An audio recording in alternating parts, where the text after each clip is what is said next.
تبلیغی جماعت پر اعتراض کرنے والے کہتے ہیں کہ یہ لوگ مسجد میں اعلان کرتے ہیں، اسی طرح مسجد میں قیام کرتے ہیں، سوتے ہیں، کھانا کھاتے ہیں، اسباب کی بالکل نفی کرتے ہیں، گھر بار کی پرواہ نہیں کرتے، سب چھوڑ کر صرف توکل پہ چل رہے ہوتے ہیں، اور قرآن اور مستند احادیث چھوڑ کر فضائل اعمال پڑھتے ہیں جس میں متعدد ضعیف روایات ہیں، اور جو روایات اللہ کے راستے یعنی جہاد سے متعلق ہیں ان کو تبلیغی جماعت پر منطبق کرتے ہیں۔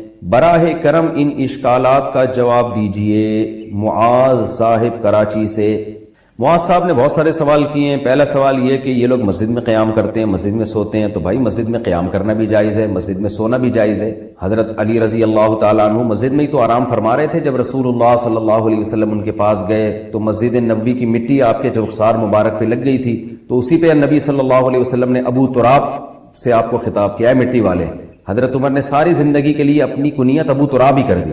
تو ہاں، صرف سونے کے لیے مسجد میں جانا، گپے مارنے کے لیے مسجد میں جانا یہ ٹھیک نہیں ہے۔ تو تبلیغ والے گپے مارنے کے لیے تو نہیں جاتے نا، وہ تو دین کی تبلیغ کے لیے جاتے ہیں، تو جائز ہے، سونا بھی جائز ہے، قیام کرنا بھی جائز ہے، اعلان کرنا بھی۔ اعلان بھی کوئی بچوں کی گمشدگی کا اعلان تو نہیں کر رہے ہوتے کہ ایک بچہ نیلے رنگ کی لیکر اور پیلے رنگ کا بنیان پہنا ہوا ملا ہے، جن صاحب کا ہو آگے لے جائیں، تو وہ تو دین کا اعلان کر رہے ہوتے ہیں، تو کوئی حرج نہیں ہے اس میں۔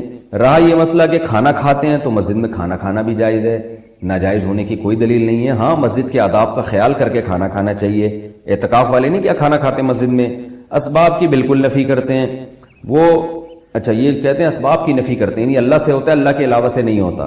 تو یاد رکھیں، تبلیغ والے جب یہ کہتے ہیں نا اللہ کے علاوہ سے نہیں ہوتا، تو اس کا مطلب یہ ہوتا ہے کہ اصل کرنے والا اللہ ہے۔ وہ یہ نہیں کہتے کہ اسباب اختیار نہ کرو، اسباب اختیار تو کرتے ہیں، تبلیغ والے بھی تو اسباب اختیار کرتے ہیں۔ رائے میں ڈاکٹر بھی بیٹھے ہوئے ہوتے ہیں، کوئی بیمار ہو جائے گا تو ڈاکٹر اس کا علاج کریں گے، سیکیورٹی کا انتظام بھی ہوتا ہے، پانی کا ٹینک بھی ہوتا ہے۔ اگر وہ اسباب کی بالکل نفی کر رہے ہوتے تو وہ کہتے کہ نہ ہمیں پانی کی ضرورت، نہ واش روم کی ضرورت، بیت الخلا بھی اللہ کرا دے گا، اور جناب وضو بھی اللہ کرا دے گا، پانی کی ضرورت نہیں ہے، اور باہر جو ہوٹل بنے ہوتے ہیں کھانے کے ان کو بھی اڑا دیتے کہ چلو یہاں سے جاؤ، یہ سارے لوگ اللہ سے مانگیں گے، آسمان سے دسترخوان اترے گا۔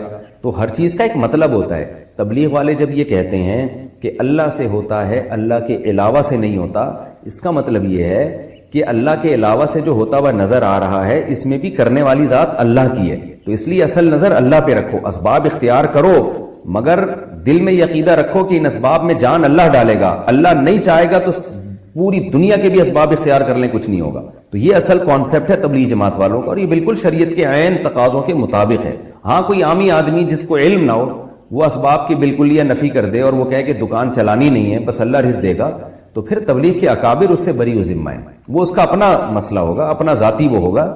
وہ تبلیغ والے جو علماء ہیں وہ ایسی باتیں نہیں کرتے، یا ان کا یہ کانسیپٹ نہیں ہے۔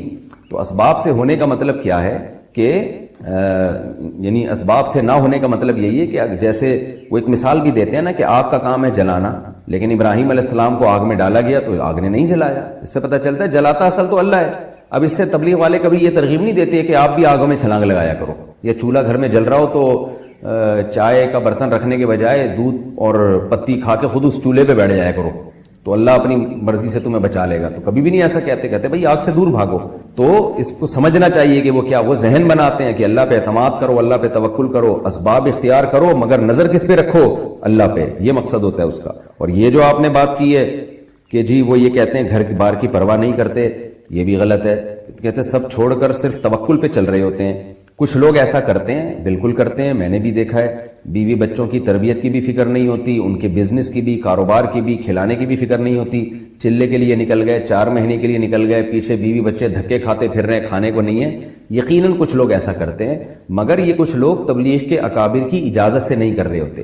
میرا خود تجربہ ہے، کراچی اجتماع میں ایک شخص آیا، یونیورسٹی میں پڑھ رہا تھا، بزرگوں کے پاس گیا کہ میں وقت لگانا چاہتا ہوں، 4 مہینے کے لیے جانا چاہتا ہوں۔ میں خود اس کا گواہ ہوں، ان کو مشورہ دیا تبلیغ کے اکابر نے کہ پہلے آپ اپنی تعلیم یا امتحان مکمل کر لیں، کیونکہ یہ آپ کا ورنہ ادھورا رہ جائے گا، اسے جیسے ہی کمپلیٹ کریں پھر آپ 4 مہینے کے لیے نکل جائیں۔ بعض دفعہ تو رائے سے واپس کیا جاتا ہے، پھر یہ بھی پوچھا جاتا ہے کہ وہ اگر بتائے نا کہ میرے گھر میں کوئی کھانے کا ذریعہ نہیں ہے، آمدن کا ذریعہ نہیں، بس میں اللہ توکل نکل رہا ہوں، تبلیغی اکابر کبھی بھی اس کو نہیں جانے دیتے۔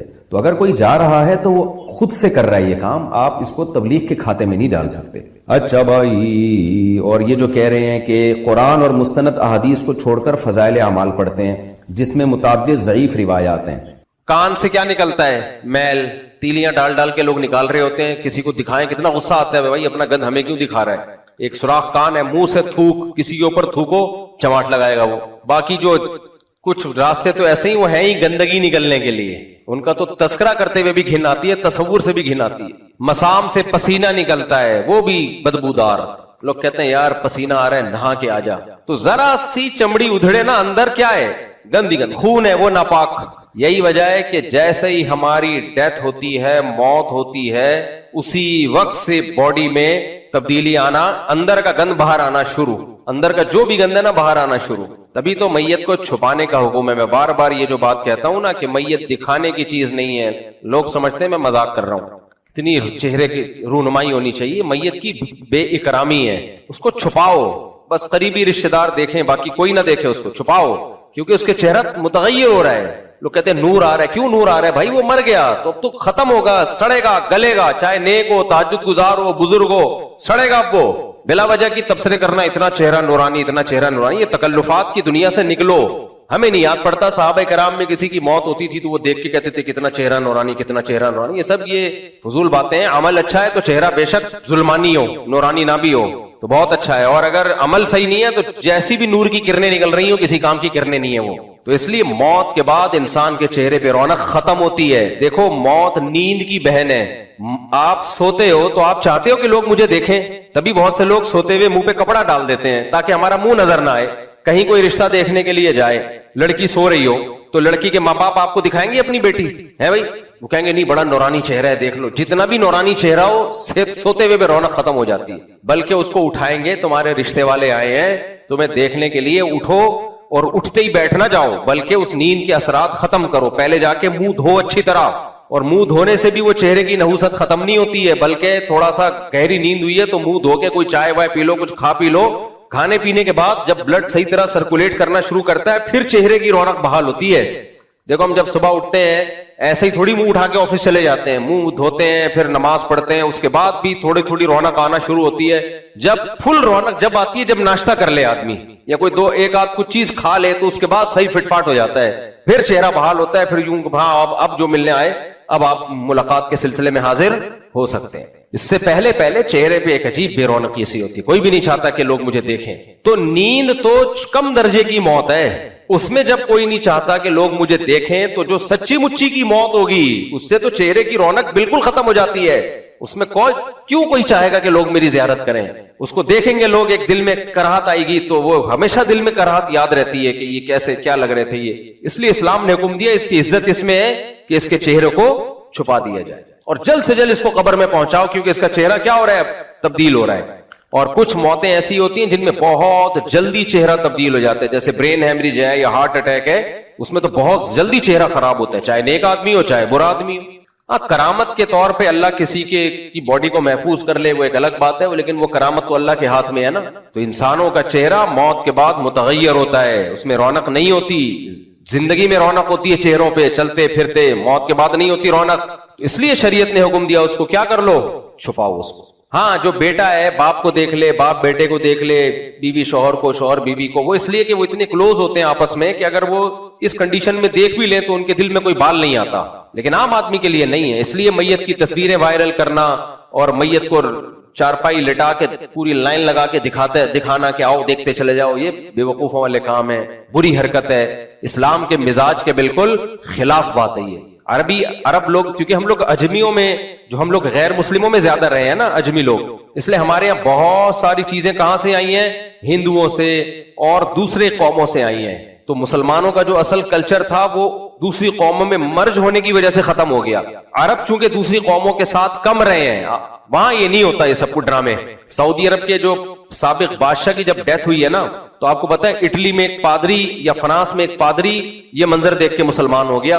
بادشاہ کی ڈیتھ ہوئی ہے، ڈیتھ ہوتے ہی غسل دے کے کفن دے کے سادہ طریقے سے لے جا کے دفن کر دیا، فینش۔ تو پادری نے بولا یار یہ کتنا سادہ مذہب ہے ان لوگوں کا، اتنا بڑا آدمی دنیا سے گیا ہے اور کیسے آرام سے اس کی تدفین ہوئی ہے، بالکل سادہ طریقے سے۔ کیونکہ غیر مسلم ملکوں میں جب کوئی بڑا آدمی فوت ہوتا ہے تو وہ دفن ہونے سے پہلے 25-30 کو مزید فوت کرا دیتا ہے، وہ بہت مشکل ان کی مذہبی رسومات ہوتی ہیں۔ اب تو چونکہ ان کا خاندانی نظام تباہ و برباد ہو گیا نا, بندہ مرتا ہے تو نہ ابا کا پتہ, نہ اما کا پتہ, نہ بھائی, نہ چاچا, تو وہ وصیت کر کے جاتا ہے کہ مجھے جو مرضی کر دینا میرے ساتھ. تو اس میں جو ڈاکٹر لوگ ہیں اس کے گردے, پھیپڑے, کلیجی ولیجی, گھٹنے مٹنے نکال کے فریز کر دیے کہ بھائی بعد میں کسی جس کے فٹ آ گئے اس کو لگا دیں گے. باقی باڈی کو وہ جلا دیتے ہیں, راکھ جو ہے پھر وہ زمین میں ڈال دیتے ہیں. تو وہ خود یہ وصیت کر رہے ہوتے ہیں. کچھ کہتے ہیں نہیں میری پوری باڈی کو جلا دیا جائے, تو اوون ہے وہاں پہ, تو کیوں خاندانی نظام تباہ ہو گیا نا, پیچھے کوئی رونے والا تو ہے ہی نہیں, تو وہ کیا روئے گا. تو کیا میت کی منہ دکھائی گیا, وہ رکھ بھی دیں تو کوئی نہیں آ کے دیکھے گا. ایسا ہو رہا ہوتا ہے, ابا کی ڈیتھ ہو گئی, بچے کو بتایا, بولتا ہے دفنا دے بھائی. یہ سیٹ اپ مارکیٹ میں کیا ہو رہا ہے, اور یہاں بھی آ رہا ہے آہستہ آہستہ. جب نسلیں روکو گے, ایک ایک دو دو بچے, تو خاندانی نظام کیا ہوگا, اس سے ختم, فنش. پہلے 2 بچے ہوں گے, پھر 1 ہوگا, پھر 1 بھی نہیں ہوگا. لوگ کہیں گے جب بچے بری چیز ہے تو پھر 1 بھی کیوں. جاپان میں ہو گیا نا یہ, اٹلی میں ہو گیا, جاپان میں ہو گیا, امریکہ میں جو بہت سے لوگ تھے ان کے درمیان ان میں بھی یہ ہو گیا ہے. تو اب اس کا نتیجہ نکل رہا ہے کہ گورنمنٹ جو ہے وہ پیسے دے دے کے کہہ رہی ہے بھائی بچے پیدا کرو. وہ لوگ کہتے ہیں جاؤ, تو پاگل نہیں, ہم بچے پیدا کریں گے, لائف کو انجوائے کرنے دو. کیونکہ انہوں نے ایک دفعہ ان کے دماغ میں یہ ڈال دیا کہ یہ بچہ نعمت نہیں ہے, یہ بوجھ ہے. ہماری شریعت نے ہمارے دماغ میں کیا ڈالا, یہ بوجھ نہیں ہے, یہ کیا ہے, گفٹ ہے. یہ ہبا ہے, گفٹ ہے. تو گفٹ تو جتنا آئے اچھا ہوتا ہے نا بھائی. جتنا بھی گفٹ آئے نا, جگہ نہ بھی ہو آدمی کہتا ہے آنے دو, بیگ میں جگہ نہ بھی ہو آدمی کہتا ہے آنے دو. تو بعد میں دیکھیں گے اس کا کرنا کیا ہے. خیر, تو ان ملکوں میں تو اب یہ سیٹ اپ شروع ہو گیا. جاپان میں بھی قبرستان ہے, اتنی سی قبر ہوگی, پورا خاندان 8-10 نسلوں کا اس میں سما جائے گا. وہ پردادی کی راکھ ہے, یہ نانی کی راکھ ہے, ایک بوتل میں آتی ہے, ڈھکن میں آ جائے گی. اب اور جب مزید سائنس ترقی کرے گی نا, تو ابھی پوری انسان کی راکھ ایک بوتل میں آ رہی ہے. سائنس جب جاپان میں مزید سائنس ترقی کرے گی تو پوری راکھ ایک ڈھکن میں آ جائے گی. اس کے بعد ایک USB ہوگی, میرا خیال ہے سافٹ ویئر ہوگا لاش کا, راکھ کی بھی ضرورت نہیں ہے, وہ ڈیجیٹل فارم میں آ جائے گی. نمبر ہوں گے, آپ کے دادا کا نمبر ہے 0132, یہ آپ کے دادا ہیں. کہاں ہیں یہ, بس ڈیجیٹل فارم میں ہے. دعائے مغفرت کرنی ہے, یا اللہ 0132 کی مغفرت فرما. ٹھیک, یہ ڈیجیٹل فارم. ہمارے اب تک پورا مردہ ہوتا ہے, جمشید, غفار, جو بھی اللہ سب کی زندگی دے, لیکن جو مر چکے ہیں ان جمشید کی بات کر رہا ہوں. پورا باقاعدہ پراپر A to Z, سر سے لے کے پاؤں تک پورا باقاعدہ مردہ ہوتا ہے سارے پرزوں کے ساتھ. اسی لیے تو بہت سے لوگ جنازے کو چارپائی کو کندھا نہیں دیتے, کیونکہ اتنے صحت مند ہوتے ہیں بعض لوگ. کندھا دینے میں اگلے کو ڈر ہوتا ہے کہ اگلا جنازہ میرا نہ ہو. ایک بھاری بھرکم آدمی کا انتقال ہو گیا نا, تو اس لوگوں نے کہا, اس کے بچوں نے کہا بھائی کندھا دو. لوگوں نے کہا ہم نے تھوڑی مارا ہے بھائی, تو اس لیے کہ وہ اٹھانا میں بڑی ٹینشن ہو رہی تھی. تو کہاں سے کہاں بات چلی جاتی ہے, دیکھو یار. ہاں نہیں آ رہا ہوں, اس طرف آ رہا ہوں, بہت پیچھے چلے گئے آپ تھوڑا سا. ہاں میں یہ عرض کر رہا تھا, ہاں میں یاد آیا مجھے. تو غیر مسلموں کے ہاں تو میت کی رونمائی اس لیے ختم ہو گئی, خاندانی نظام ہی تباہ ہو گیا. لیکن ان میں جو فیملی والے لوگ ہیں نا, ان کے ہاں پھر بہت مشکل ہے بھائی. میرا دل چاہتا میں ولاگ بناؤں کہ یار ان کی میت کی رسومات دیکھو, 2-2, 3-3 ہفتے, 1-1 مہینہ. اور اگر کوئی وزیر یا رائل فیملی کا کوئی بندہ, ابھی وہ جو برطانیہ کی ملکہ فوت ہوئی تھی, اس کی ڈیتھ جب ہوئی ہے تو کتنے مہینے بعد اس کو دفن کیا ہے. اتنا لمبا ان کی میتوں کا پروٹوکول ہوتا ہے. انسان کہتا ہے اللہ تیرا کتنا فضل ہو گیا, تو نے ہمیں اسلام دیا. اور ٹھیک ٹھاک خرچہ ہوتا ہے. جو کرسچن, جو مسیحی لوگوں میں جو فیملی والے لوگ ہیں, خاندانی لوگ ہیں, بڑی فیملیاں ہیں, لاکھوں روپے میت کی تدفین پہ خرچہ ہوتا ہے. جب مر گئے تو پھر اس کو سوٹ بوٹ ٹائی, اور تابوت بھی مہنگا والا ہوتا ہے, ٹھیک ٹھاک مہنگا تابوت. پھر اس کو لا کے رکھا جائے گا, پھر قافلے آئیں گے, پھر یہ ہوگا, پھر وہ ہوگا, پتہ نہیں کیا. کچھ پادری آئے گا, پھر وہ پڑھتا رہے گا کچھ نہ کچھ. 1 سے 1.5 ہفتہ تو کم از کم لگے گا. پھر اس کے فضائل پہ کانفرنس منعقد کی جائے گی کہ یہ کیا کیا کرتے تھے, کیا کیا ان کی کارگزاریاں تھیں. اس کے بعد جا کے اس کو پروٹوکول کے ساتھ دفن کیا جائے گا. اسلام نے ان سب چیزوں کو ناجائز قرار دے دیا. کیا قرار دے دیا؟ ناجائز. اور ہمیں حکم دیا کہ جب کسی کی ڈیتھ ہو فوراً اس کو دفنا دو. اور دفنانے کے لیے کوئی سوٹ بوٹ کی ضرورت نہیں ہے, کوئی 3 پیس سوٹ, شلوار قمیض, نہ. یہ زندوں کے لیے ہے. مردے کے لیے کیا ہے, مرد ہے تو 3 چادریں, عورت ہے تو 5 چادریں, بس اس میں پردہ زیادہ ہے. 5 چادروں میں, اس کے لیے سفید ہونا بھی ضروری نہیں, بہتر ہے سفید ہو, کسی بھی کلر کی مل جائے چادر ہو, سلا ہوا کپڑا نہیں ہوگا. آسان رکھا نا اس کو, اور فوراً دفناؤ, فوراً سے پہلے. ہاں یقین ہو کہ مر گیا ہے, ایسا نہ ہو ابھی پتہ ہی نہ ہو, سو رہا ہو اور آپ نے اٹھا کے دفنا دیا, بعد میں وہ نکل کے آیا, آپ کہہ رہے میں سمجھا تو مر گیا ہے. کیونکہ 2 واقعات میرے علم میں ہیں کہ وہ مرا نہیں تھا, اور لوگوں نے سمجھا کہ مر گیا ہے. ایک واقعہ تو میں بھول گیا لیکن دوسرے کی تفصیل مجھے یاد ہے, وہ تو ہمارے سامنے کا ہے. ہمارے ایک دوست کی, یہ میں نے پہلے بھی بیان میں بتایا ہے, ہمارے ایک دوست کی ساس صاحبہ کی ڈیتھ ہوئی. ان کا فون میرے پاس آیا کہ میری ساس کا انتقال ہو گیا ہے. عباسی ہاسپٹل تھا یا سول ہاسپٹل سے ان کی میت ہاکس وے روڈ کی طرف جا رہی تھی. انہوں نے بتایا کہ تمبو ومبو گھر کے باہر لگا دیا, راستے میں کوئی جھٹکا آیا ہے ٹائٹ والا, ساس صاحبہ ہلنا جلنا شروع کر دیا. انہوں نے پتا چلا کہ وہ انتقال نہیں ہوا تھا, وہ سکتا ہوا تھا. تو شکر ہے وہیں نہیں دفنا دیا انہوں نے. تو وہ اگر یعنی کوئی ایسے کسی سکتے والے کو دفنا دیا جائے وہ تو قبر میں جا کے تو ویسے ہی مر جائے گا وہ بیچارہ, ورنہ قبر اکھاڑ کے اگر باہر آ گیا نا تو جتنے اس کو دیکھیں گے وہ کنفرم مریں گے, وہ سمجھیں گے کہ یہ مردہ ہے جو قبر سے نکل کے آ گیا. خیر جی, تو جب یقین ہو جائے کہ یہ اس کی موت واقع ہو گئی ہے, یقین ہو جائے, تو کتنا آسان رکھا ہے شریعت نے, کتنا آسان رکھا ہے. دیکھو یار بات موضوع ہٹ تو رہا ہے لیکن بار بار نا ایک بات آتی ہے کہ ہمارا دیندار طبقہ کدھر کو جا رہا ہے. جتنا اسلام میں سادگی ہے اتنا ہی مذہبی طبقے نے مذہبی رسومات ایسی نکال لی ہیں کہ سادگی تو کہیں نظر ہی نہیں آتی. ربیع الاول میں دیکھ لو, کہیں سے لگتا ہے کہ سادگی ہے اسلام میں. کیسی رسومات ہونی ہے ربیع الاول میں, بتیاں اور یہ اور وہ, جی مذہب کے نام پہ. محرم میں دیکھ لو, کہیں سے نظر آتی ہے سادگی. کتنا آسان رکھا ہے اسلام نے, فوکس کیا ہے بھائی مذہبی رسومات کیسی ہوں گی, سادہ ہوں گی. مسجدیں دیکھ لو, نبی کریم صلی اللہ علیہ وسلم کے دور میں آج مسجدوں میں جاؤ, آدمی کہتا ہے پتہ نہیں مسجد میں آیا ہوں یا کسی رائل فیملی کے جو ہے نا کسی کے محل میں آ گیا ہوں میں. اسلام میں مسجدوں میں دیکھو, عیسائیوں کے چرچوں میں ڈیسک ہوتے ہیں, مسلمانوں کی مسجدیں ہمیشہ سے زمین پہ بیٹھو. یہ سادگی ہے یا نہیں ہے؟ تبھی تو میں کہتا ہوں یہ کرسیوں کا رواج جو معذور ہے وہ تو ایک الگ بات ہے, لیکن جس تیزی سے کرسیوں کا رواج بڑھ رہا ہے نا, ایسا نہ ہو کہ کل سب یہاں نماز میں ڈیسک رکھے ہوئے ہوں لائن سے, اور پیچھے میز کرسیاں لگی ہوئی ہوں, اور امام صاحب کے لیے نماز میں امامت کے لیے ادھر منہ کر کے صوفہ رکھا ہوا ہو. ادھر مؤذن کے لیے الگ VIP صوفہ, امام کے لیے الگ بٹن والا, وہ جو بزنس کلاس میں ہوتا ہے نا جہاز میں, جیسے چاہو اس کو سیٹ کو اپنے حساب سے ایڈجسٹ کر لو. امام صاحب نے ذرا لمبی نماز پڑھائی تو تھوڑا یوں کیا, تھوڑا پیچھے ہو گئے, ٹھیک ہے نا. تراویح میں لیٹ کے تراویح پڑھا رہے ہیں وہ. تو مجھے لگ رہا ہے یہ ہو جائے گا. 1400 سال ہو گئے بھائی, مسلمان کہاں بیٹھتے ہیں, کوئی معذور ہے تو ایک الگ بات ہے. تو اب دیکھو میت پہ بھی کتنی سادگی رکھی. بڑے سے بڑے آدمی کی ڈیتھ ہو جائے, غسل, یہ اس کو پروٹوکول دیا جا رہا ہے, غسل دو. غسل میں بھی آسانی رکھی ہے کہ 3 دفعہ اس کی باڈی پہ پانی بہاؤ, کلی اور ناک میں پانی نہیں کیونکہ اس کو نکالنا مشکل ہوگا, تو بس روئی گیلی کر کے گھما دو, اور اس کو لے جا کے سادہ قبر کھودو بغیر تابوت کے. بھائی کیوں تابوت پہ خرچہ کر رہے ہو, اور تابوت جگہ زیادہ گھیرتا ہے. ایک بندے نے دفن ہونا ہے, جگہ 4 بندوں کی گھیر کے دنیا سے جا رہے ہو, تو ایک بندہ ہے تو ایک بندے ہی کی برابر قبر کھدے گی, اس قبر میں رکھا. اور حدیث میں غالباً میرے علم میں نے پڑھی تھی حدیث, ابھی پوری تفصیل مجھے معلوم نہیں ہے, یہ بھی مکروہ ہے کہ آگ پہ پکی بھی اینٹ استعمال کی جائے قبر میں. آگ پہ پکی کچی اینٹ ناپسندیدہ ہے, مجبوری کے حکام الگ ہیں, لیکن اندر سے بھی قبر کو پکا کرنے کی اجازت نہیں ہے مجبوری کے بغیر. سادہ اینٹیں جو کچی ہوتی ہیں ان سے, یا سلیب جو پتھر ہوتے ہیں ان سے اس کو بند کیا. سیمنٹ کا یعنی پکی ہوئی چیز کا استعمال نہ ہو, سیمنٹ کا بھی استعمال نہ ہو, اور سادہ اس کو آپ نے کیا کر دیا, رکھ دیا. اس کے بعد کیا کرنا ہے, کچھ بھی نہیں کرنا, دعا مانگنی ہے اس کے لیے اور نکل جانا, ختم. اب ساری زندگی پڑی ہے, آپ اس کے لیے دعائیں مغفرت کرتے رہو, صدقات خیرات کرتے رہو. ہم نے کتنی ٹینشنوں میں میت کے لواحقین کو ڈال دیا کہ دفن کر کے آؤ, سب سے پہلے کھانا.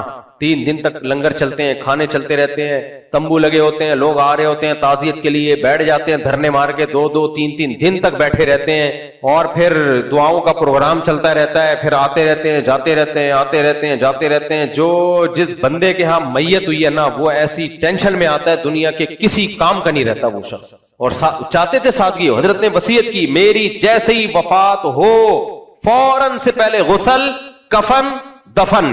پبلک کیا انتظار نہیں کرنا کہ زیادہ بڑا مجمع ہو, جنازے کے لیے مجمع کا انتظار نہیں کرنا. دیکھو جتنے زیادہ لوگ جنازہ پڑھیں میت کو فائدہ ہوتا ہے, لیکن یہ جو اسی وقت جتنے جمع ہو جائیں, انتظار کر کے نا کہ تاکہ زیادہ سے زیادہ لوگ آئیں, زیادہ سے زیادہ لوگ آئیں, یہ سنت کے خلاف ہے ایسا مجمع.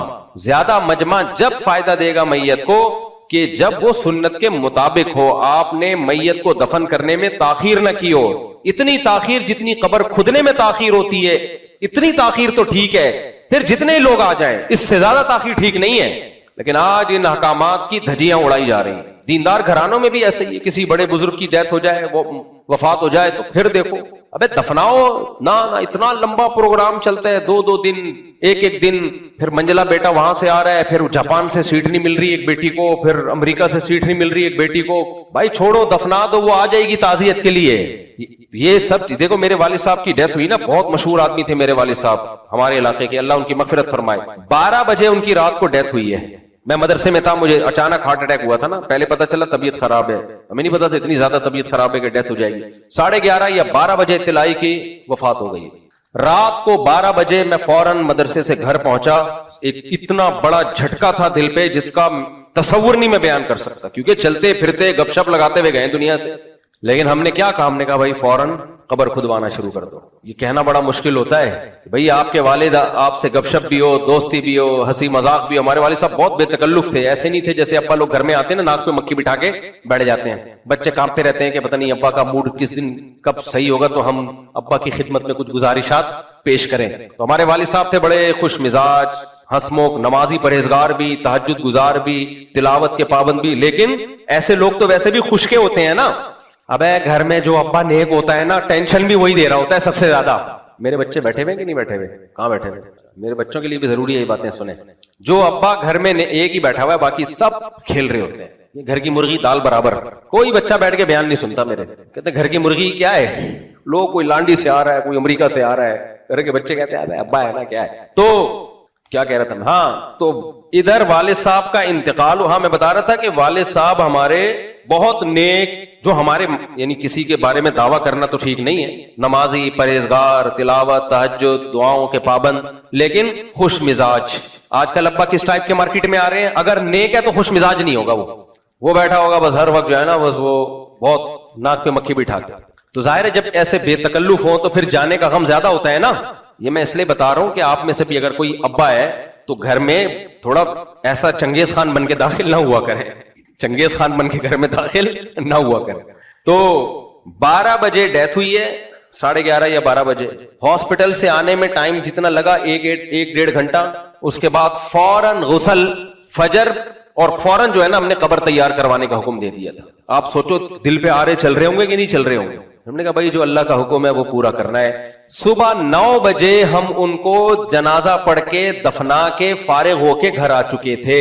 سمجھ رہے ہو, حالانکہ رات عشاء کی نماز انہوں نے مسجد میں پڑھنے کے لیے گئے ہوئے تھے, جس کے دوران ہارٹ اٹیک ہوا ان کو, اور سارا دن گھر میں گزارا. بڑے یعنی عشاء تک گھر میں فٹ فاٹ, اور صبح 9 بجے سے پہلے قبر میں دفن ہو چکے تھے, یا 9 بجے کے قریب. اور اتنی تاخیر بھی کیوں ہوئی, قبر کھدنے میں دیر لگی ہے. اب جب ہم گھر پہ آئے نا تو مسجدوں سے اعلانات ہو رہے تھے فجر کے بعد بھی.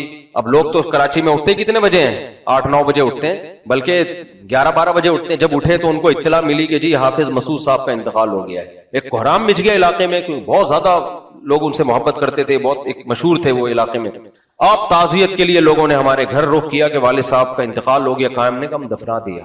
لوگوں کو یقین نہیں آ رہا کہ یار ابھی اعلان ہوا ہے اور آپ لوگ دفنا کے فارغ ہو چکے ہو. ہم نے کہا جی ہو چکے. حالانکہ ہم مجمع اکٹھا کرنا چاہتے ہیں نا ان کے نام پہ. ہمیں پتا تھا اتنا کراؤڈ ہو جانا تھا جس کی کوئی انتہا نہیں تھی, کیونکہ بہت دور دور علاقوں تک ہمارے والد صاحب کو جاننے والے اور محبت کرنے والے لوگ تھے. ہم نے کہا نہیں بھائی, میرا خیال ہے 2 صفحے تھی نماز, میں نے خود پڑھائی, 2 یا 3 صفحے تھی جو اویلیبل تھی اس وقت بس, اور آرام سے ان کو دفنا دیا. واپس آئے, لوگ آ رہے ہیں, کہہ رہے یار یہ کیسے. ہم نے کہا بھائی ایسے ہی ہوتا ہے, شریعت میں کیا ہے اسی طرح ہی ہوتا ہے. تو آج پتہ نہیں کیا کر لیا ہے لوگوں نے, کوئی بھی مر جائے. میں نے اپنے بارے میں بھی وصیت کی ہوئی ہے, بھائی میری جیسے ہی مرے فوراً غسل, کفن, دفن. مفتی صاحب مارکیٹ سے کیا ہو گئے, شاٹ. ضرورت کس چیز کی ہے, دعاؤں کی. وہ کرتے نہیں ہیں, اور تکلف دیکھو, رونا دھونا, ہا ہا ہو ہائے ہائے, پھر وہ باتیں بالکل ہی اللہ معاف فرمائے میراثیوں والے سٹائل ہوتے ہیں آج کل. تو بھائی ہم اہل سنت والجماعت ہیں, سنی ہیں. سنیوں کے مذہب میں کیا ہے, کسی کی موت پہ واویلا کرنا ہے یا صبر کرنا ہے, صبر. ہاں جو شیعہ لوگ ہیں ان کا جو بھی مذہب ہے وہ جانے, ہم تو سنی ہیں بھائی. سنیوں میں کسی کی بھی موت واقع ہو جائے تو صبر کرنا ہے, صبر. صبر پہ اجر ملے گا. اچھلنے کودنے پہ ہی ہا ہو, شور شرابے, بے ہوش ہو کے گر رہا ہے, ایسے بھی ہم نے لوگ دیکھے ہیں. ابا کی موت واقع ہوئی ہے اور